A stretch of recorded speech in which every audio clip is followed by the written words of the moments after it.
In the darkest corners of luxury, even paradise can hide a nightmare. The story I'm about to tell you will make you question everything you think you know about perfect marriages, because sometimes the most beautiful facades conceal the most horrifying truths. On a quiet street in Naplesville, Florida, where million-dollar homes bask in eternal sunshine, Mike and Susan Royale's mansion stood as a testament to success.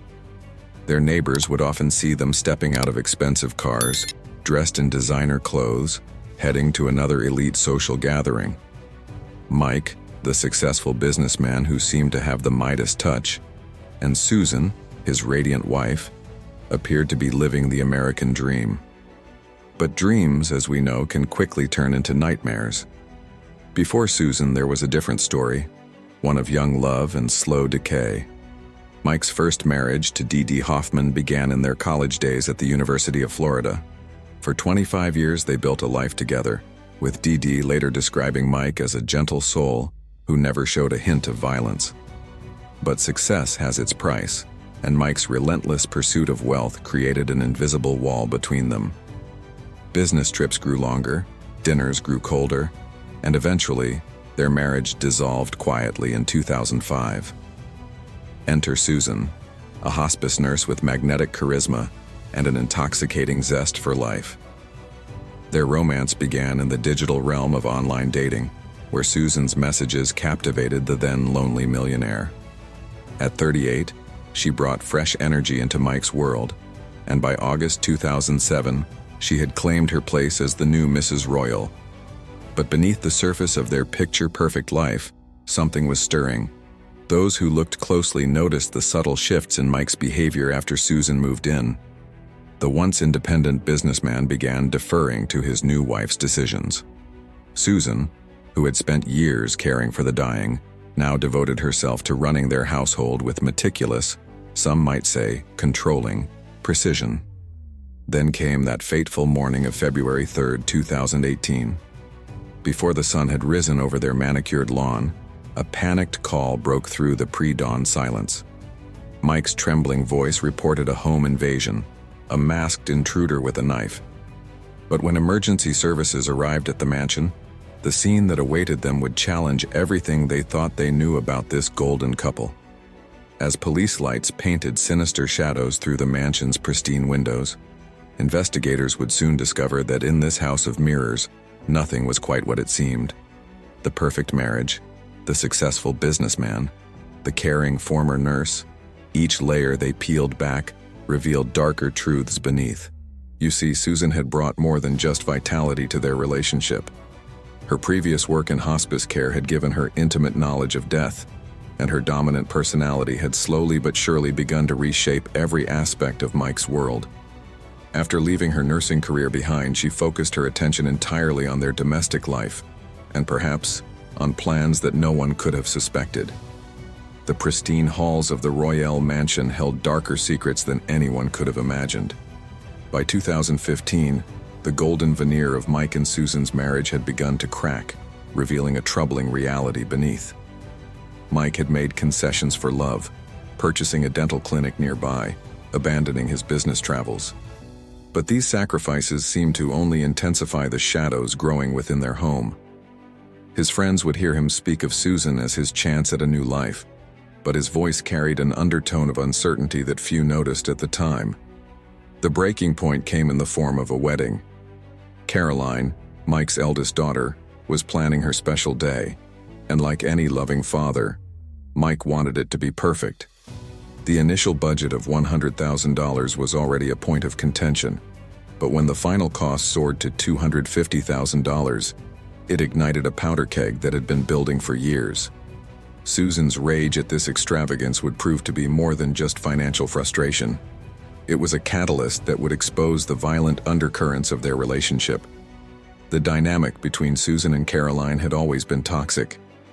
Susan's jealousy of Mike's relationship with his daughter manifested in bitter text messages and thinly veiled hostility.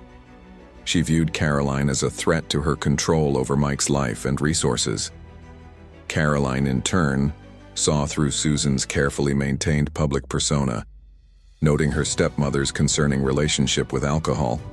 5 or 6 glasses of wine or martinis in an evening, though Susan maintained an eerie composure even in her intoxicated state. 3 weeks after the November 2017 wedding, the truth began to surface. Mike confided in Caroline, revealing a horrifying secret. Susan had been physically abusive. The faint white scar Caroline had noticed on her father's cheek at her wedding suddenly took on a sinister significance. Mike shared photographic evidence of previous attacks, including one shocking incident involving a knife that had led to Susan's arrest, though somehow this had been kept quiet, hidden behind their mansion's pristine walls. But perhaps most chilling was what happened after Susan discovered the wedding's final cost. In a fury that shattered their carefully maintained facade, she attacked Mike, hurling a phone at him and physically assaulting him. What happened next defied logic. Susan herself called the police. This peculiar decision suggested either a calculated move to control the narrative or perhaps a moment of desperate impulse. When law enforcement arrived, they found a scene that told its own story. A broken phone scattered across the floor, furniture overturned in violence, and an atmosphere thick with tension. The responding officers must have wondered as they surveyed the chaos within those luxurious walls. How many similar incidents had gone unreported? How long had this successful businessman been suffering in silence? And more importantly, what other violence lay hidden in their past waiting to be uncovered? The night of February 3, 2018, began unraveling long before the first drop of blood was spilled.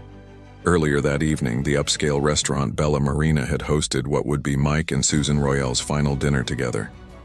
The soft candlelight and gentle music created an illusion of peace, but beneath the surface, a storm was brewing. Mike had arranged the dinner hoping to salvage what remained of their marriage. Instead, he found himself across the table from a woman whose hardened expression spoke volumes.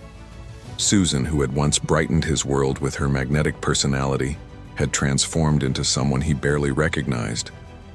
Their conversation, like so many before, circled back to Caroline and the wedding that had become a symbol of their deteriorating relationship. When Mike abruptly left the restaurant, throwing cash on the table, Susan remained seated, her fingers tracing the rim of her wine glass.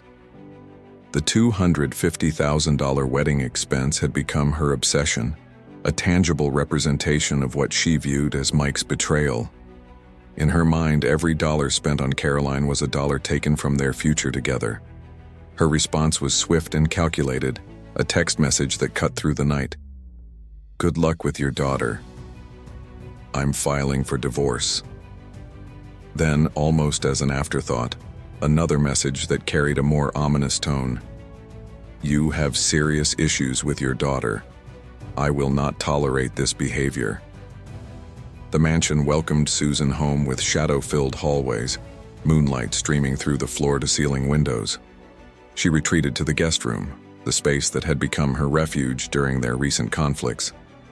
But as the clock struck midnight, the door opened to reveal Mike, his silhouette darkened by the hallway light. Something in his eyes made Susan's survival instincts kick in, a wild, unfamiliar look that sent chills down her spine. What began as another heated argument about Caroline quickly spiraled into violence.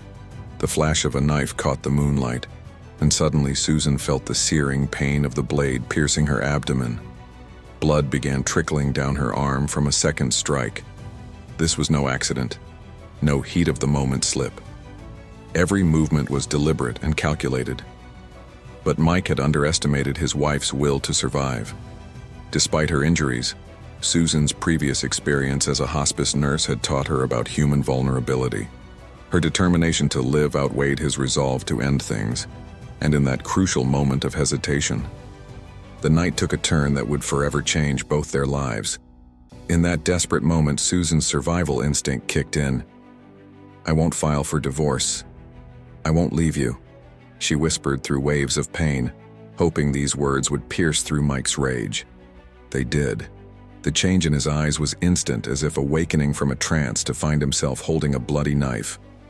What followed was a masterclass in manipulation. Mike, the successful businessman who had built his fortune on strategic thinking, quickly crafted a new narrative.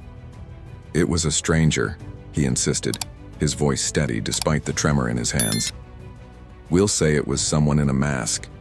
You're going to say what I tell you to. Got it?" Susan nodded, but safety came with truth. The moment hospital walls surrounded her, she revealed everything. The subsequent hours unfolded like scenes from a psychological thriller. While Susan's story spilled out to doctors and investigators, Mike was methodically covering his tracks. He deleted security camera footage, but overlooked a crucial detail.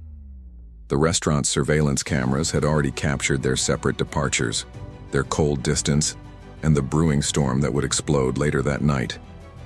The investigation quickly unraveled Mike's carefully constructed lie. No broken windows, no forced locks, no signs of the phantom intruder he described. Yet he persisted, adjusting his story with the skill of a seasoned negotiator. Perhaps they'd left the doors unlocked, he suggested, his performance almost convincing enough to plant seeds of doubt. But truth has a way of seeping through the finest cracks. The restaurant footage became the first domino in a cascade of evidence that would expose the darker reality behind the Royale's perfect facade. What emerged wasn't just a story of attempted murder. It was a complex web of control, jealousy, and psychological warfare that had been building for years. When the handcuffs finally closed around Mike's wrists, his first call was to Caroline. "I didn't do anything," he pleaded, his voice carrying the desperate edge of a man watching his carefully constructed world crumble. "You have to call my lawyer. You have to get me out of here." He knew Caroline wasn't just his daughter. She was his last hope for maintaining the reputation he'd spent decades building. The arrest of Mike Royale sent shockwaves through Naplesville's elite circles. Dee Dee Hoffman, his first wife of 25 years, struggled to reconcile the gentleman she'd known with the monster in the headlines. "Mike was kind, gentle," she told reporters, her voice thick with disbelief. "I can't believe he could do something like this." But beneath the surface of this kind, gentle man, something had shifted. The pressure of maintaining perfection, the jealousy over his daughter's wedding, the loss of control in his marriage. It had created hairline fractures in his psyche that finally shattered that February night. In the harsh fluorescent lights of the courtroom, Mike Royale's carefully constructed narrative began to unravel. The prosecution painted a compelling picture. Here was a man accustomed to complete control, facing the prospect of losing half his fortune in a divorce. The threat of financial loss, they argued, had driven him to an unthinkable solution. His first public testimony in mid-February seemed rehearsed, despite its emotional delivery. Mike described that chilly evening, the restaurant argument, their separate returns home, and his supposed attempt at reconciliation in the guest room. According to his account, he found Susan kneeling by the bed with a knife, appearing desperate and potentially suicidal. What followed, he claimed, was not an attack, but a clumsy struggle to prevent self-harm, a narrative that strained credibility with each new detail. Perhaps the most jarring inconsistency in Mike's testimony was his description of what followed the alleged accident. He claimed that after sustaining serious injuries, they sat on the bed discussing vacation plans and their future together. "It was one of the best conversations we'd had in a long time," he recalled, a strange smile playing across his face. The absurdity of this detail, planning tropical getaways while bleeding from knife wounds, didn't escape the jury's notice. But the physical evidence told a far more disturbing story. The police report revealed blood spatter patterns inconsistent with Mike's version of events. Stains on the walls, floor, and bathroom mirror suggested a violent struggle rather than an accident. Most troublingly, investigators found traces of vomit and feces on the bed, and the room carried a suffocating odor that Mike couldn't explain. These details painted a picture of terror and prolonged suffering that directly contradicted his narrative of a brief, accidental struggle. Mike's story grew more bizarre when he introduced the detail about their dog jumping onto the bed, a moment he claimed distracted him long enough for Susan to grab the knife and cut her own wrists.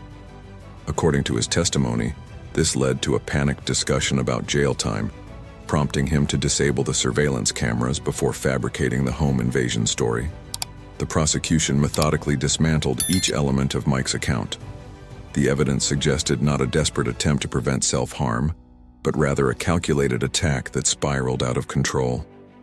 The deletion of security footage, the staged break-in scenario, the inconsistent timeline, each detail added another crack to Mike's crumbling facade.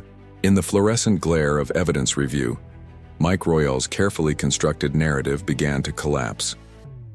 Though he had methodically deleted portions of the surveillance footage, the remaining fragments revealed a household steeped in tension long before the February incident.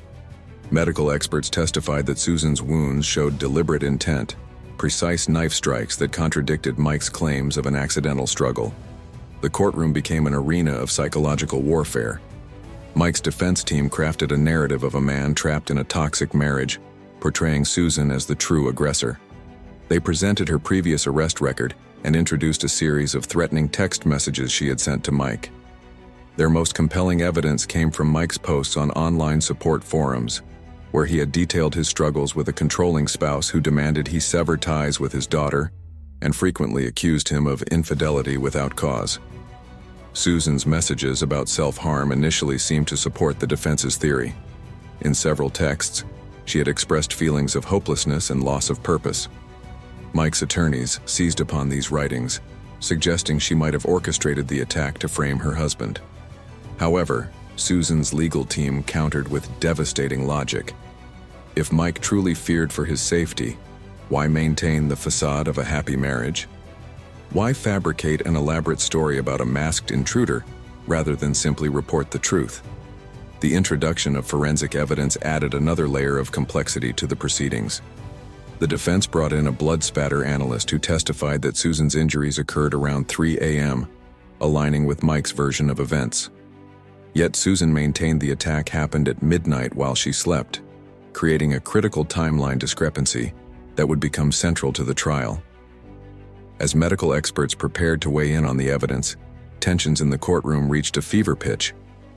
The prosecution had built a compelling case of premeditated violence, while the defense painted a picture of a desperate man trapped in an abusive relationship. But the physical evidence, the precise nature of the wounds, the blood spatter patterns, and the troubling elements found in the guest room told a story that neither side could fully explain.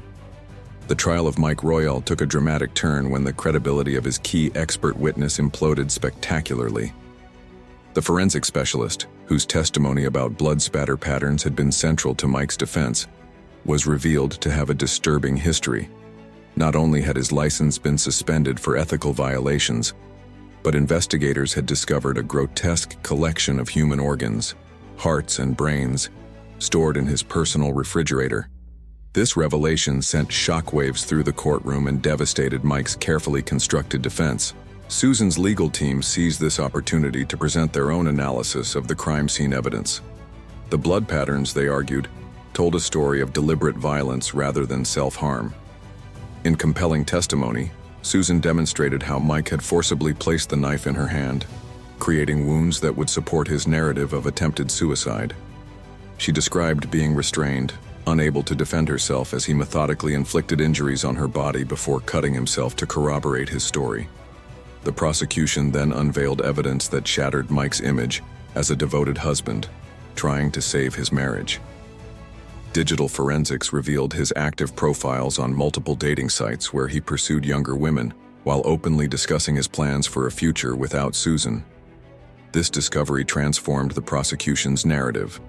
The attack wasn't a spontaneous act of violence, but potentially a calculated attempt to eliminate both his wife and the financial burden of divorce. Each new piece of evidence further exposed the elaborate nature of Mike's deception. His deletion of surveillance footage, the fabricated burglar story, and his careful construction of an alibi appeared increasingly premeditated. The prosecution painted a picture of a man who would rather risk murder than lose control of his wealth and reputation. As the trial progressed, what had initially appeared to be a straightforward domestic dispute revealed itself as something far more sinister. The seemingly perfect life of Mike Royale, successful businessman, caring father, and devoted husband, unraveled to expose a web of manipulation, deception, and calculated violence. The jury watched with unwavering attention as the facade of Naplesville's golden couple crumbled, revealing the dark truth beneath their privileged existence. What began with a tense dinner at an upscale restaurant had escalated into one of the most sensational trials in recent memory. The jurors sat stone-faced, weighing every word, gesture, and piece of evidence, knowing their decision would determine not only Mike's fate, but also serve as a testament to the often invisible line between success and sociopathy in America's wealthy enclaves. The verdict took just 4 hours to reach. Mike Royale, the 63-year-old businessman who had built his life on maintaining absolute control, was found guilty on all counts: attempted manslaughter, evidence tampering, denial of medical assistance, and witness intimidation. In December 2019, the court showed no mercy, sentencing him to 30 years in state prison, a term that would likely consume the remainder of his life. Yet even from behind bars, Mike refused to relinquish control. Disturbing allegations emerged that he had attempted to arrange Susan's elimination while in custody, prompting a new police investigation. Though insufficient evidence prevented additional charges, these accusations cast an even darker shadow over his already tarnished legacy. Susan, meanwhile, chose a different path. Following Mike's arrest, she initiated divorce proceedings with unprecedented speed, avoiding the media spotlight and declining all interview requests. Her focus turned to one final battle: claiming her share of their mansion, the same luxurious residence that had transformed from a symbol of their success into the scene of attempted murder. The legal dispute over the property became Mike's last attempt to exert control over his wife. Even from his prison cell, he directed his attorneys to challenge Susan's claim to their joint assets. For Susan, however, the house represented more than financial compensation. Each room held memories of that terrifying night: her blood on the polished floors, her desperate pleas for help. Winning ownership became a symbolic victory, a way to close the door on her traumatic past. The resolution of the Royale case leaves us with profound questions about the nature of power, control, and human relationships. What began as a seemingly perfect union, a successful businessman and his charming wife living in luxury, ended with one partner in prison and the other forever changed by trauma. The truth of what happened that February night lies somewhere between their conflicting narratives, obscured by layers of deception, manipulation, and the desperate actions of two people trapped in a toxic dynamic. Mike Royale's fall from grace serves as a cautionary tale about the price of maintaining facades at any cost. Today, he spends his days in a sparse prison cell, stripped of the trappings of wealth and status that once defined his existence. Susan, though legally victorious, carries invisible scars that no court decision can heal. Their story reminds us that beneath the veneer of success and social standing, unresolved conflicts and the pursuit of control can destroy even the most seemingly perfect lives. The case of Mike and Susan Royale transcends simple categorizations of villain and victim. It stands as a testament to how wealth, power, and the fear of losing both can drive people to unthinkable acts, forever altering the lives of everyone involved. In the end, their story serves as a stark reminder that the price of deception is often far greater than the cost of truth.